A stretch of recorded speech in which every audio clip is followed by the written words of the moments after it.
ವೀಕ್ಷಕರೇ ನಮಸ್ಕಾರ. ನೀವು ನೋಡ್ತಿದ್ದೀರಾ ಗ್ಲೋರಿ ಟಿವಿ. ನಾನು ಆರತಿ ಬೆಳವಿಯ. ವೀಕ್ಷಕರೇ, ರಾಜಕಾರಣದಲ್ಲಿ ದಿಢೀರ್ ಬದಲಾವಣೆಗಳ ಮುನ್ಸೂಚನೆ ಸಿಗುತ್ತಿದ್ದಂತೆ ಇತ್ತ ಕುಂದಾನಗರಿ ಬೆಳಗಾವಿಯಲ್ಲಿ ಹೊಸದೊಂದು ರಾಜಕೀಯ ಸಂಚಲನ ಸೃಷ್ಟಿಯಾಗಿದೆ. ಹಿರಿಯ ನಾಯಕಿ ಹಾಗೂ ಸಚಿವೆ ಲಕ್ಷ್ಮೀ ಹೆಬ್ಬಾಳ್ಕರ್ ಅವರಿಗೆ ರಾಜ್ಯದ ಉಪಮುಖ್ಯಮಂತ್ರಿ ಹುದ್ದೆ ನೀಡಬೇಕು ಎಂಬ ಒತ್ತಾಯ ಸಾಮಾಜಿಕ ಜಾಲತಾಣಗಳಲ್ಲಿ ತೀವ್ರವಾಗಿ ಕೇಳಿ ಬರ್ತಿದೆ. ಲಕ್ಷ್ಮೀ ಹೆಬ್ಬಾಳ್ಕರ್ ಅವರ ಅಭಿಮಾನಿಗಳು ಹಂಚಿಕೊಳ್ಳುತ್ತಿರುವ ಪೋಸ್ಟ್ಗಳು ಸದ್ಯ ಭಾರಿ ವೈರಲ್ ಆಗ್ತಾ ಇದ್ದಾವೆ. ರಾಜಕೀಯ ವಲಯದಲ್ಲಿ ಕೇಳಿ ಬರುತ್ತಿರುವ ಚರ್ಚೆಗಳ ಪ್ರಕಾರ ಮುಖ್ಯಮಂತ್ರಿ ಸಿದ್ದರಾಮಯ್ಯ ಅವರ ರಾಜೀನಾಮೆ ಬೆನ್ನಲ್ಲೇ ಹಾಲಿ ಉಪಮುಖ್ಯಮಂತ್ರಿ ಡಿಕೆ ಶಿವಕುಮಾರ್ ಅವರಿಗೆ ಮುಖ್ಯಮಂತ್ರಿ ಗದ್ದುಗೆ ಸಿಗಲಿದೆ ಎನ್ನಲಾಗ್ತಿದೆ. ಇದರ ಬೆನ್ನಲ್ಲೇ ಆಡಳಿತ ಸುಗಮಗೊಳಿಸಲು ರಾಜ್ಯದಲ್ಲಿ 4 ಉಪಮುಖ್ಯಮಂತ್ರಿ ಹುದ್ದೆಗಳನ್ನು ಸೃಷ್ಟಿಸುವ ಲೆಕ್ಕಾಚಾರಗಳು ಆಂತರಿಕವಾಗಿ ನಡೆಯುತ್ತಿವೆ ಎಂಬ ವದಂತಿ ದಟ್ಟವಾಗಿದೆ. ಈ 4 ಡಿಸಿಎಂ ಹುದ್ದೆಗಳಲ್ಲಿ ಒಂದು ಸ್ಥಾನವನ್ನ ಮಹಿಳಾ ಶಾಸಕಿಗೆ ನೀಡಬೇಕು ಮತ್ತು ಅದು ಲಕ್ಷ್ಮೀ ಹೆಬ್ಬಾಳ್ಕರ್ ಅವರಿಗೆ ಸಿಗಬೇಕು ಎಂದು ಅಭಿಮಾನಿಗಳು ಒತ್ತಾಯ ಮಾಡುತ್ತಿದ್ದಾರೆ. ಕರ್ನಾಟಕದ ಇತಿಹಾಸದಲ್ಲೇ ಇದುವರೆಗೆ ಯಾವುದೇ ಮಹಿಳೆಗೆ ಉಪಮುಖ್ಯಮಂತ್ರಿ ಸ್ಥಾನ ಸಿಕ್ಕಿಲ್ಲ.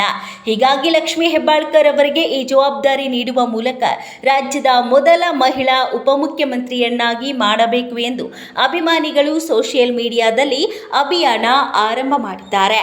ಬೆಳಗಾವಿ ಜಿಲ್ಲೆ ಹಾಗೂ ಇಡೀ ರಾಜ್ಯ ರಾಜಕಾರಣದಲ್ಲಿ ಈ ಪೋಸ್ಟ್ಗಳು ಈಗ ತೀವ್ರವಾಗಿ ಕುತೂಹಲವನ್ನ ಮೂಡಿಸಿದ್ದು ಹೈಕಮಾಂಡ್ ನಡೆ ಏನಿರಬಹುದು ಎಂಬ ಚರ್ಚೆ ಮುನ್ನೆಲೆಗೆ ಬಂದಿದೆ.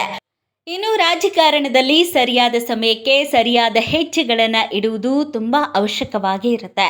ಒಂದು ತಪ್ಪು ಹೆಜ್ಜೆ ಅನ್ಯರು ನಿಮ್ಮನ್ನ ತುಳಿದು ಮೇಲೆ ಹೋಗಲು ದಾರಿಯನ್ನು ಮಾಡಿಕೊಡುತ್ತೆ.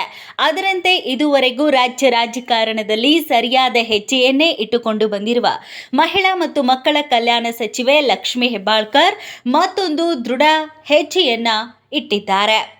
ಎಲ್ಲರಿಗೂ ಗೊತ್ತಿರುವಂತೆ ಕರ್ನಾಟಕದಲ್ಲಿ ಮುಖ್ಯಮಂತ್ರಿ ಬದಲಾವಣೆ ಆಗಿದೆ.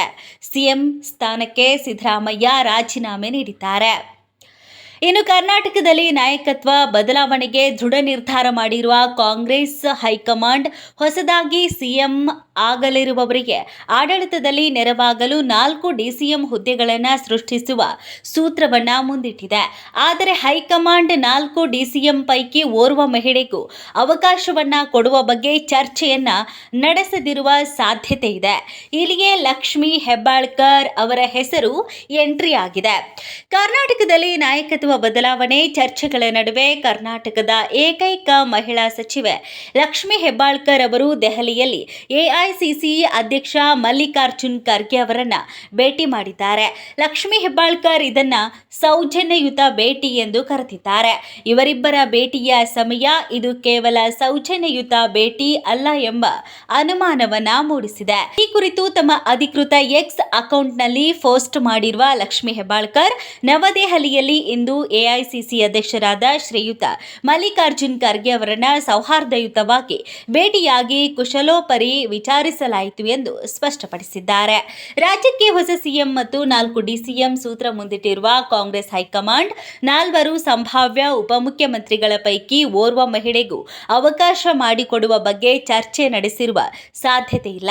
ಆದರೆ ಲಕ್ಷ್ಮೀ ಹೆಬ್ಬಾಳ್ಕರ್ ತಮ್ಮ ಇರುವಿಕೆಯನ್ನ ತಮ್ಮದೇ ಆದ ಶೈಲಿಯಲ್ಲಿ ತೋರ್ಪಡಿಸಿದ್ದು ಹೈಕಮಾಂಡ್ ತನ್ನ ನಿಲುವಿನ ಬಗ್ಗೆ ಮರು ಚಿಂತನೆ ನಡೆಸಿದ್ರೂ ಅಚ್ಚರಿಯಿಲ್ಲ. ಕರ್ನಾಟಕ ನಾಯಕತ್ವ ಬದಲಾವಣೆ ಕುರಿತು ಚರ್ಚೆ ಮಾಡಲು ಹೈಕಮಾಂಡ್ ಕರೆದಿದ್ದ ಸಭೆಯಲ್ಲಿ ಭಾಗವಹಿಸಲು ಸಚಿವೆ ಲಕ್ಷ್ಮೀ ಹೆಬ್ಬಾಳ್ಕರ್ ಕೂಡ ದೆಹಲಿ ಪ್ರವಾಸವನ್ನ ಕೈಗೊಂಡಿದ್ರು. ಉಪಮುಖ್ಯಮಂತ್ರಿ ಡಿಕೆ ಶಿವಕುಮಾರ್ ಬಣದಲ್ಲಿ ಗುರುತಿಸಿಕೊಂಡಿರುವ ಲಕ್ಷ್ಮೀ ಹೆಬ್ಬಾಳ್ಕರ್ ವರಿಷ್ಠರ ಮುಂದೆ ತಮ್ಮ ಅಭಿಪ್ರಾಯಗಳನ್ನು ದಾಖಲಿಸಿದ್ದಾರೆ. ಆದರೆ ಈ ಎಲ್ಲಾ ಬೆಳವಣಿಗೆಗಳ ನಡುವೆ ಲಕ್ಷ್ಮೀ ಹೆಬ್ಬಾಳ್ಕರ್ ಅವರು ಮಲ್ಲಿಕಾರ್ಜುನ್ ಖರ್ಗೆ ಅವರನ್ನ ಭೇಟಿ ಮಾಡಿರುವುದು ರಾಜ್ಯ ರಾಜಕಾರಣದಲ್ಲಿ ತೀವ್ರ ಚರ್ಚೆಗೆ ಗ್ರಾಸವಾಗಿದೆ. ರಾಜ್ಯದಲ್ಲಿ ಒಂದು ಮಹಿಳಾ ಡಿಸಿಎಂ ಹುದ್ದೆ ಸೃಷ್ಟಿಸಲು ಕಾಂಗ್ರೆಸ್ ಹೈಕಮಾಂಡ್ ಮನಸ್ಸು ಮಾಡುತ್ತಾ ಎಂಬುದನ್ನು ಕಾದು ನೋಡಬೇಕಾಗಿದೆ. ಮತ್ತಷ್ಟು ಸುದ್ದಿಗಳಿಗಾಗಿ ನೋಡ್ತಾ ಇರಿ ಗ್ಲೋರಿ ಟಿವಿ. ಲೈಕ್ ಮಾಡಿ, ಶೇರ್ ಮಾಡಿ, ಸಬ್ಸ್ಕ್ರೈಬ್ ಮಾಡಿ. ಇದು ನಿಮ್ಮ ಶಕ್ತಿ.